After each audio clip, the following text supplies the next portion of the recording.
പിതാവിനും പുത്രനും പരിശുദ്ധാത്മാവിനും സ്തുതി.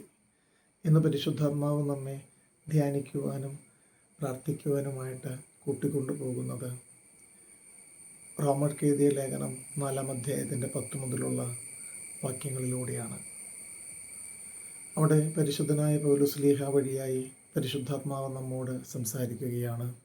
അബ്രഹാത്തിന് വിശ്വാസനീതിയായി പരിഗണിക്കപ്പെട്ടു എന്നാണല്ലോ നാം പറയുന്നത്. എങ്ങനെയാണത് പരിഗണിക്കപ്പെട്ടത്? ഒരു ചോദ്യത്തോടെയാണ് ആരംഭിക്കുന്നത്. വീണ്ടും ഇങ്ങനെ ചോദിക്കുകയാണ്, അവൻ പരിച്ഛേദനായിരുന്നപ്പോഴാണോ അപരിച്ഛേദനായിരുന്നപ്പോഴാണോ? അതിൻ്റെ മറുപടിയായിട്ട് പരിശുദ്ധാത്മാവ് സ്ലീഹ വഴിയായിട്ട് രേഖപ്പെടുത്തുകയാണ്, പരിച്ഛേദനായിരുന്നപ്പോഴല്ല, അപരിച്ഛേദനായിരുന്നപ്പോൾ ആണ് എന്ന്. വീണ്ടും നമുക്ക് താഴെ കാണാൻ സാധിക്കുന്നത്, അപരിച്ഛേദനായിരുന്നപ്പോൾ വിശ്വാസം വഴി ലഭിച്ച നീതിയുടെ മുദ്രയായി പരിച്ഛേദനം എന്ന അടയാളം അവൻ സ്വീകരിച്ചു. അബ്രാഹാം പിതാവ് ദൈവം വിളിച്ച് ആ വിളി പൂർണ്ണമായി സ്വീകരിച്ചുകൊണ്ട് അനുസരിക്കുകയും ഒരിക്കലും അവന് ലഭിക്കില്ല, നടക്കില്ല എന്ന് പറഞ്ഞതായ കാര്യത്തിൽ ദൈവം ഇടപെട്ടുകൊണ്ട് അവന് വാഗ്ദാനം നൽകിയപ്പോൾ ആ വാഗ്ദാനത്തിൽ പൂർണ്ണമായി വിശ്വസിച്ചു എന്നുള്ളതാണ് ഇവിടെ അവൻ്റെ വിശ്വാസത്തെ നീതിയായി പരിഗണിച്ചു എന്ന് പറയുന്നതിൽ നിന്ന് നാം മനസ്സിലാക്കേണ്ടത്. അതിനുശേഷമാണ് അവന് പരിച്ഛേദന എന്ന മുദ്ര അടയാളമായി അവൻ സ്വീകരിക്കുന്നത്.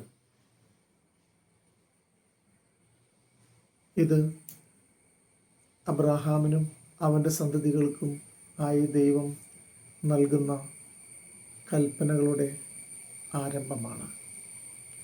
ഇസ്രായേൽ ജനത്തിന് മാത്രമായി നൽകപ്പെട്ട ന്യായപ്രമാണ കൽപ്പനകൾ. ഈ കൽപ്പനകൾ നൽകപ്പെടുന്നതിന് മുമ്പ് തന്നെ ദൈവം അബ്രഹാമിനെ നീതിമാനായി പരിഗണിക്കുകയും അവൻ്റെ വിശ്വാസത്തെ നീതിയായി പരിഗണിക്കുകയും ചെയ്തത് വിശ്വാസത്താൽ മാത്രമാണ്. ദൈവത്തെ പൂർണ്ണമായി വിശ്വസിക്കുകയും അനുസരിക്കുകയും ചെയ്തു. ആ വിശ്വാസമാണ് ദൈവം പരിഗണിക്കുന്നത്. അതുകൊണ്ട് തന്നെ പൗലോസ്ലീഹ തുടർന്ന് പരിശുദ്ധാത്മാവിൽ രേഖപ്പെടുത്തുകയാണ്, ഇത് പരിച്ഛേദനം കൂടാതെ വിശ്വാസികളായി തീർന്ന എല്ലാവർക്കും അവൻ പിതാവാകേണ്ടതിനും അങ്ങനെ അത് അവർക്ക് നീതിയായി പരിഗണിക്കപ്പെടേണ്ടതിനും ആയിരുന്നു എന്ന് നാം മനസ്സിലാക്കേണ്ടതാണ്. പഴയ നിയമസഭയിലെ ഇസ്രായേൽ ജനത്തിനു മാത്രമായി നൽകപ്പെട്ടതായ ന്യായപ്രമാണ കൽപ്പനകളും രക്ഷയുടെ അനുഭവവും പുതിയ നിയമസഭയിലോട്ട് വരുമ്പോൾ യേശു ക്രിസ്തു വഴിയായി സകല മാനവവംശത്തിനുമായി ദൈവം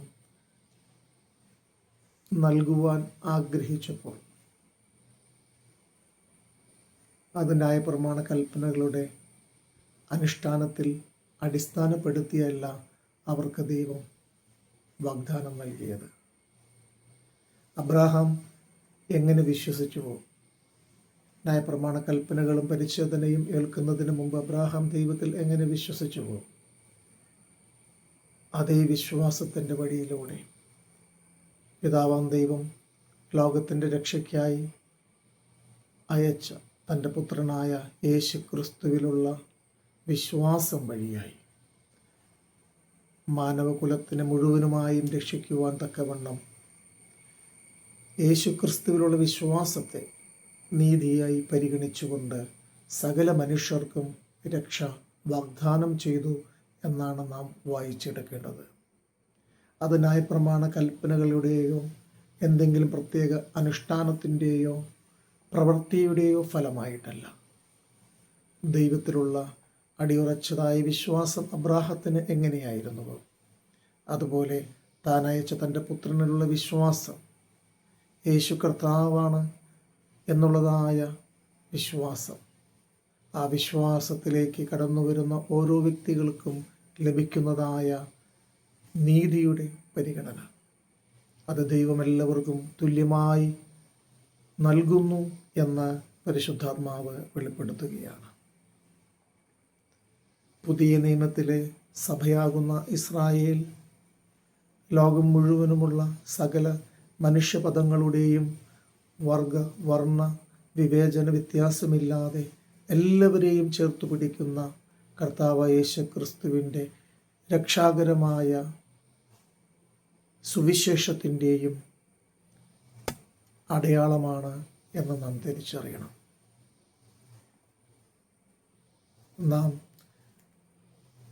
റോമർക്ക് എഴുതിയ ലേഖനം 4-ാം അധ്യായത്തിൻ്റെ 2-ാം വാക്യം വായിക്കുമ്പോൾ അവിടെ കാണുന്നത്, അബ്രാഹാം പ്രവൃത്തികളാലാണ് നീതീകരിക്കപ്പെട്ടതെങ്കിൽ അവന് അഭിമാനത്തിന് വകയുണ്ട്, ദൈവസന്നിധിയിൽ ഇല്ല എന്ന് മാത്രം.